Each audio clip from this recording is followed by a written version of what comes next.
Finally ചോട്ടാ മുംബൈ ഇതാ തിയേറ്ററുകളിൽ വീണ്ടും റീ റിലീസിനെത്താൻ പോവുകയാണ്. അതിൻ്റെ ഒഫീഷ്യൽ അപ്ഡേഷനാണ് ഇന്നൊരു വീഡിയോ ഭാഗത്ത്. വീഡിയോയിലേക്ക് മുൻപ് വീഡിയോ ലൈക്ക് ചെയ്യുക, ചാനൽ സബ്സ്ക്രൈബ് ചെയ്യാൻ വേണ്ടി ശ്രമിക്കുക. അൻവർ റഷീദിൻ്റെ സംവിധാനത്തിൽ മോഹൻലാൽ, കലാഭവൻ മണി, മണിക്കുട്ടൻ, സായികുമാർ, സിദ്ദീഖ് എന്നൊക്കെ പ്രധാന കഥാപാത്രങ്ങളായ ചിത്രമായിരുന്നു ചോട്ടാ മുംബൈ. ചിത്രം മികച്ചൊരു വിജയമായിരുന്നു. അതുകൊണ്ട് തന്നെ എല്ലാ സിനിമാ പ്രേമികളും ഒരേപോലെയായിരുന്നു ചോട്ടാ മുംബൈ എന്ന ചിത്രത്തിൻ്റെ റീ റിലീസിനായി കാത്തിരുന്നത്. ഫൈനലി ചിത്രത്തിൻ്റെ ഒഫീഷ്യൽ റീ റിലീസ് അപ്ഡേഷൻ ഇപ്പോൾ ആരാധകർക്ക് മുന്നിൽ പുറത്തുവന്നിരിക്കുകയാണ്.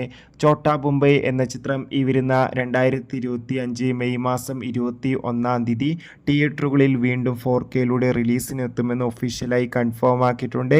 കാത്തിരിക്കാം ചിത്രത്തിൻ്റെ റിലീസിനായി. എത്ര പേരാണ് ചോട്ടാ മുംബൈ എന്ന ചിത്രത്തിൻ്റെ റിലീസിന് വേണ്ടി കാത്തിരിക്കുന്ന കമൻറ്റ് ചെയ്യാൻ വേണ്ടി ശ്രമിക്കുക. ബൈ.